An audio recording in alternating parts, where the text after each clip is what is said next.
I'm Linda Lorelle, creator and host of Our Voices Matter. Why this podcast and why now? Because it's time for us all to take a deep breath and listen.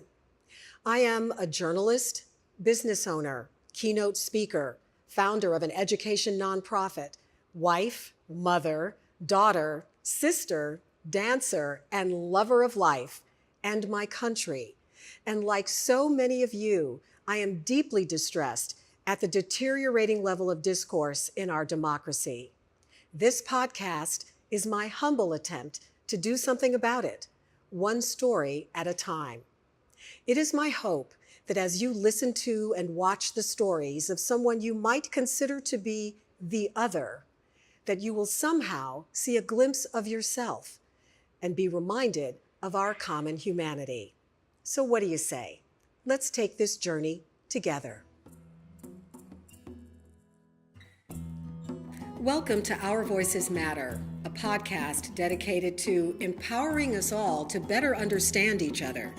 Our goal, to replace fear with knowledge, disdain with respect, and hate with love, one story at a time. So let's get to it. I'm so excited to have Julia Cuba Lewis here with us today. Julia, I remember when I first met you. Julia's the director of this incredible organization, executive director of this organization called Girls Empowerment Network. And your mission resonated with me right away. So please just tell people briefly what GEN is and why it's so important. Well, we believe that girls are powerful. And so our entire mission is about helping them to discover that they're powerful people. We do that by teaching them what's called self-efficacy, which is a girl's belief in her abilities.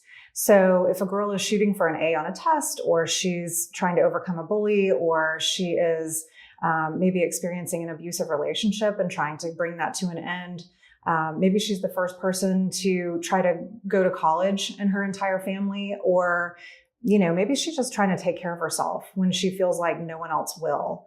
When girls go through our self-efficacy curriculum, they begin to believe that they can do it and they become powerful.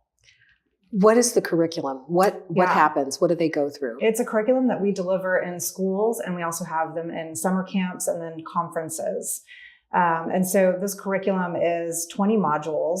Girls can go through all 20 of them in their schools, or they could go through maybe just one in a workshop. But each module focuses on helping girls build their confidence, their creativity, their critical thinking skills, their communication abilities, things that will help them feel like they can even raise their skills game just a little bit more every time they go through a module, until they get to a point where they feel like, hey, you know what? I can do a lot of things. And just that idea that they can do a lot of things starts to make them more prepared for the challenges ahead.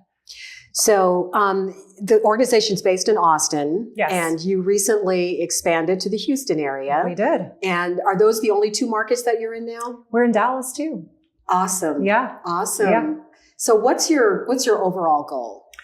Well, take over the world, of course. But, we've just really begun to learn how to scale our organization. So learning about moving into a new city, and then learning about moving into Dallas. So Houston, then Dallas. I think those were a lot of big lessons for us. And so we're looking at what other ways we can be scaling. And ideally, I'd love for us to be able to do our work nationally. So before GEN, and I want to come back and delve into it a little bit, but it's tied together because you've spent your life doing this kind of work. Mm-hmm. How long have you been with GEN now? I'm in my 13th year. Wow, 13th year. Okay. But before that, you were involved in an amazing film called Troop 1500. Mm-hmm. Tell people what that is and why it's so important and how it connects to GEN. Absolutely. So my work with the Girl Scouts was to facilitate this Girl Scout troop of girls whose mothers are incarcerated.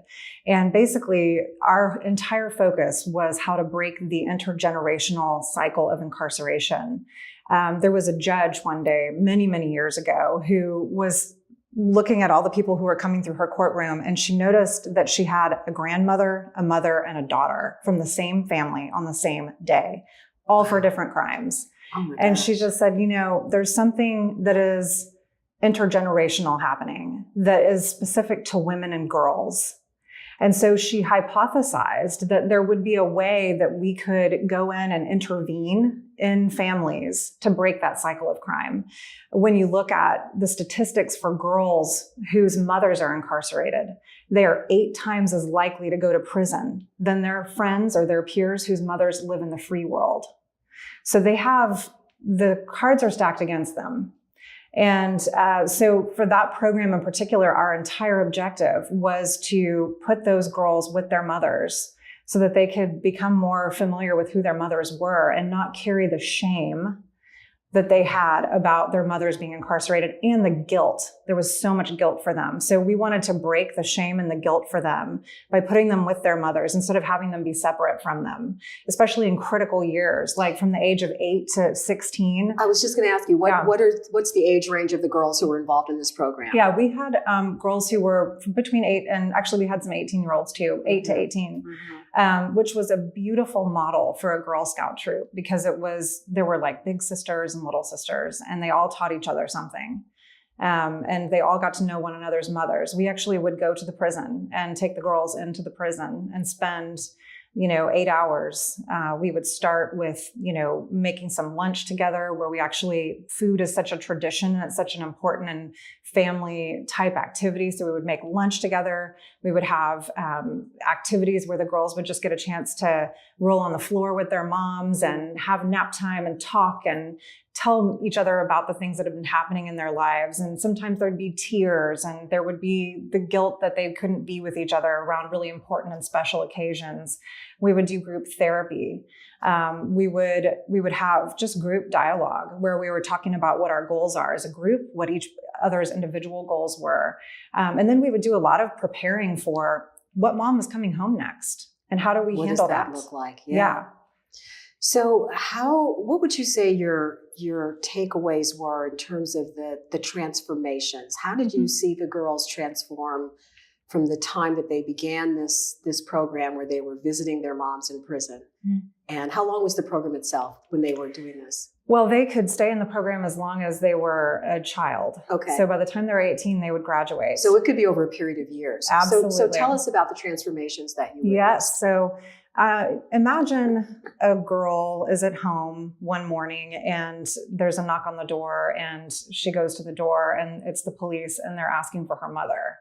And the mother comes to the door and they arrest her and they take her and put her in handcuffs and put her in the car. And the mother is saying, "Don't worry, I'll be okay. Don't worry, I'll be okay." And there's an aunt or somebody at the house who now takes over the relationship with this child as the guardian. So what happens for that girl at that very moment is that she thinks it was her fault that mom got arrested. She thinks mom was doing something wrong, but she was having to do that in order to protect her child, which by and large is true. The average age a woman goes to prison is 29 years old. The reasons that women go to prison are specifically around domestic violence. They're around drug addiction. They're around prostitution. These are oftentimes things that are related to their effort to cope with their situations. And if they have children, they're stealing things to take care of their kids. They're working to try to find the money to feed their children and pay rent. And so the girls see that. They know that their mothers are struggling to make ends meet. And when the mom gets arrested, they take this sort of position of feeling guilty as though they were the very reason that mom broke the law. However you want to see that, our objective was to help those girls go through a process of letting go of that, because that is a big weight for a little girl to carry her whole childhood. So what we saw would happen is our girls we'd go to that prison week after week after week, and girls were getting a chance to be with their moms, talk about what was going on in their lives, express their anger. And there would be a point where that child would, she'd be asking mom about how she felt about everything and when she thought she was going to get out and what it was going to be like when she got out, and would they live together in the same household again, or would mom live somewhere else? And so there's a lot of questions around that. And at some point, the girl would have a revelation that mom also made her own decisions, and that it wasn't all that child's fault. And that revelation took some time to get to. We sometimes saw that last, 2-3 years for a girl to go through the process of beginning to figure that out. But once she figured it out, then she'd become really angry. And sometimes want to skip the prison visits, would come to our troop meetings that weren't at the prison, but did not want to go to the prison visits, or they would go and be really quiet and stiff and unable to communicate with their moms. Moms would want to know, how come you haven't been writing me? I've been sending you all these letters and you're not writing me letters back. And the girls would say, it's not my job to do that for you. And they were right. It wasn't their job to do that. And so the girls would kind of come to this place of reflecting on their anger at some point and be able to talk about that with a counselor in our group, or with me, or even with the group as a whole. And at some point just decide that it's okay what has happened, and it doesn't have to define who she is. She doesn't have to carry that weight any longer. She can let go of it and forgive her mother. And so the forgiveness stage would happen. And that would look a lot like the girl finally writing a letter back, or coming to a prison visit and really opening up and asking the mom some more questions, but recognizing that her mom might not have all the answers, and that life is just really a lot more complicated than she realized. I can't even imagine how difficult it must be for a young girl in that situation, dealing with a mom in prison and having to navigate just being an adolescent, a child, in terms of, sometimes, obviously we know there's a lot of bullying that goes on. And I would imagine that the shame, that you mentioned that word shame, that when a young girl feels that shame, that it also carries through every aspect of her life. And she probably feels different than the rest of the girls whose moms aren't in prison. Absolutely. And how did you help them deal with that dynamic? I think just the power of sitting in the room with 15 or 20 other girls who have the same situation was the kind of support that they needed. It wasn't even anything I would say other than accepting them and loving them for who they were, and demonstrating that I cared for their mothers and that I was deeply invested in the outcomes for their mothers. I think that there was a lot of power in that, just that group support, and that the way that older girls would talk about how they felt about it, the way that the younger girls would talk about it, and they would all hear each other and begin to support each other. And when someone would say, I feel so ashamed, everyone else would step up with all the ideas they had about how to deal with that. I remember we had a little girl who told everybody that her mom was in Las Vegas. And she would just say that's where she was all the time, was Las Vegas. And nobody would really ask why or what she was doing there, but that's where she was. And she was really in prison. Wow. Yeah. It's so hard to understand, how a young child can deal with something like that. So in your work now with GEN, I'm curious about what kinds of questions and dialogue you're having with girls today as it relates to kind of where we are as a nation. I mean, the girls are seeing, this divide, and probably witnessing it within their own families, within their communities, et cetera. I'm curious about the kinds of conversations that you're having with them and what you're seeing that might have been a shift over the last couple of years. Definitely the first thing is girls who are from undocumented families. There's a lot of fear that sometimes said out loud, but there's even a lot of concern about speaking about it out loud, but just so much fear that they're going to lose the life that they have, or that they're going to lose their parents, or they're going to lose their older brother, or, you name it, or even sometimes lose a group member from our groups. Are they voicing this? Yes, they are. They're scared to say it up front, but it does come to the surface. And there are girls who are afraid that they're going to be taken out of the United States, and the rest of the group is scared they're going to lose their friend. So that's something that I'd say in the last couple of years has become a much more emerging topic for them. And how are you counseling and dealing with them on that? It's really about being present with them and helping them to just letting them own their truth and say their story. To say it and to own it. Yeah. Absolutely. Yeah. Yeah. Wow. When you think about these girls becoming, well, they are the next generation of leaders. What do you think are the qualities that are going to be most important for them to have as they move into adulthood and are going to inherit, kind of sadly, the mess that we're leaving them with? I mean, until we can kind of get it together. Yeah. I mean, I think we're building these girls to be people of integrity, to have empathy for those around them, to amplify all voices and not just their own, to be advocates for one another and not just themselves, but also definitely themselves. And I'd say too, kind of in a timely manner, Michelle Obama just recently had her wonderful quote about lean in and how it doesn't always work. And I think for our girls, we want to build them up so that when it's not always working, that leaning in part isn't always working, that they're not adversely affected by that, but that they can see that as a challenge that they can just step right over and keep going. And so build up that self-efficacy and that belief in their abilities. I want to see girls have the comfort level to believe that they can be the president of the United States. Because I think if you can't believe that, then it will never happen. And so our goal is to make that belief possible in their minds.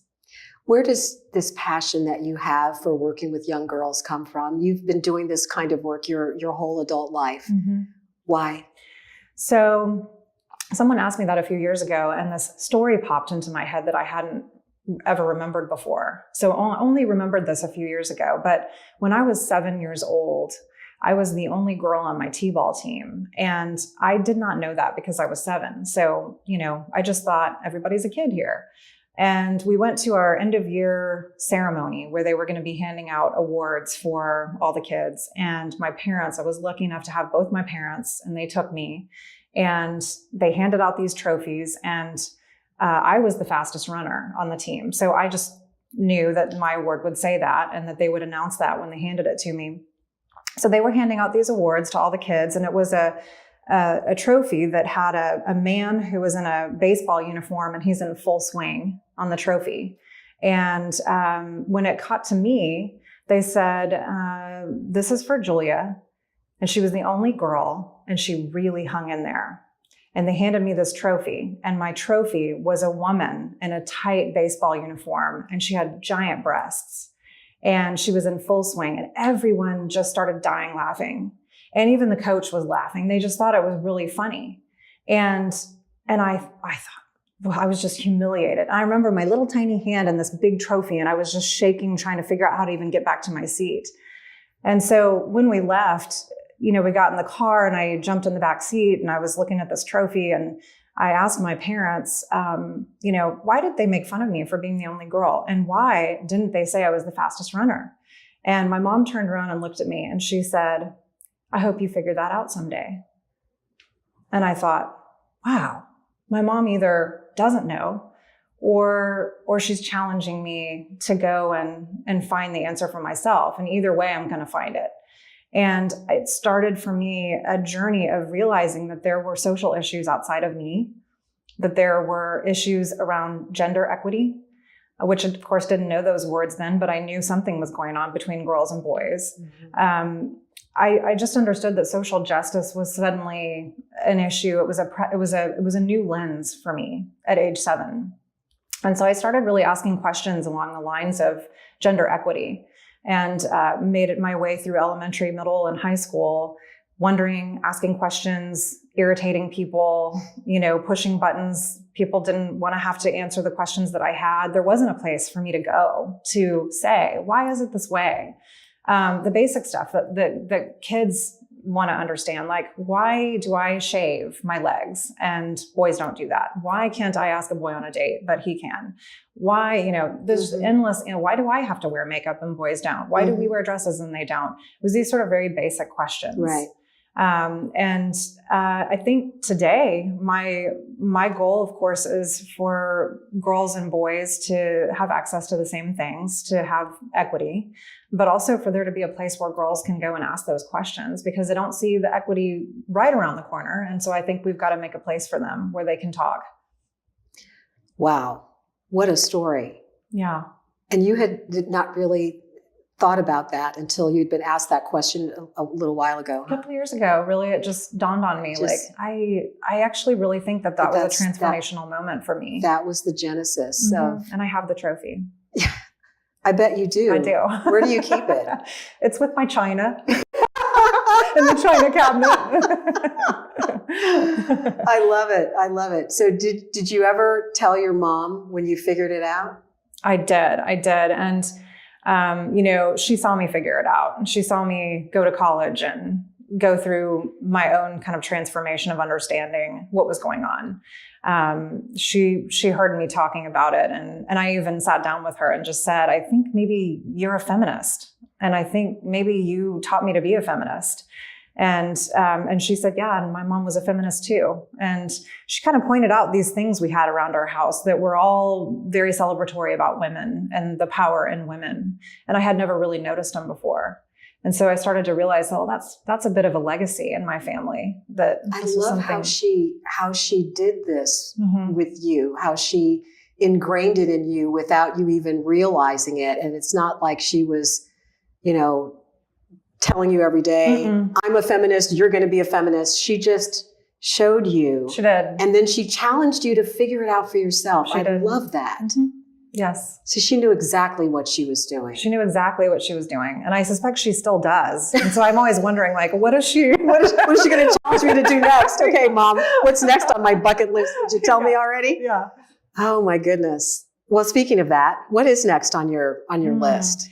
Well, my greatest, my greatest joy in my life, and the best and luckiest thing that's ever happened to me, is that I get to wake up every day and be excited about my job.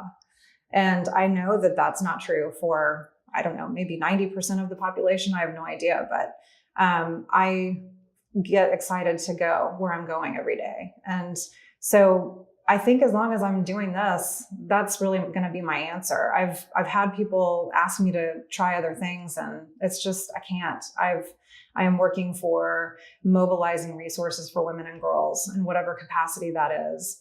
In Girls Empowerment Network, I think we've got some pretty exciting stuff ahead of us. So right now I'm majorly challenged by understanding scalability and how we get there. So I'm very engaged in that. So that's what I think is next for the next couple of years at least. Well, I do have to say that I'm excited to be supporting you as much as I possibly can, and excited to be actually chairing the Houston event next spring. Yes. And I know we'll have thousands of excited and ambitious, beautiful, smart girls who are looking for inspiration and guidance. And I think you're remarkable what you're doing. Thank you. I think you're remarkable. And I'm so excited for you to get on stage in front of those girls and for them to see you. Thank you. That's going to be the most powerful part of our day. Well, I don't know about that. I will give it my best shot. But I really thought it was important for me to sit down with you for this podcast, because I just think that what you're doing is helping to empower young women and to give them the understanding of what it is to be a good citizen in the world, starting with themselves, and to develop empathy. And it's something that we need, as you have said so beautifully, in this crazy time that we're living in.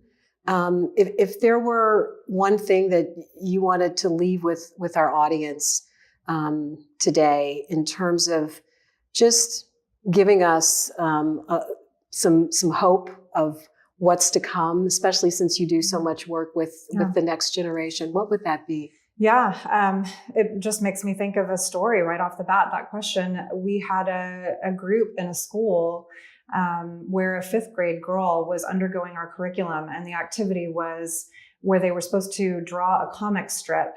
And in the comic strip, they were the superhero, and they had to pick what their power was and then tell a story. And so this 5th grade girl said that her power was to be able to control the wind. And she would use the wind in certain ways and manipulate it so that she could save people's lives. And towards the end of her comic strip, she woke up one day and her power was gone. Her superpower was gone. And she had to have a moment where she really thought about, well, what do I do next? How can I keep moving forward?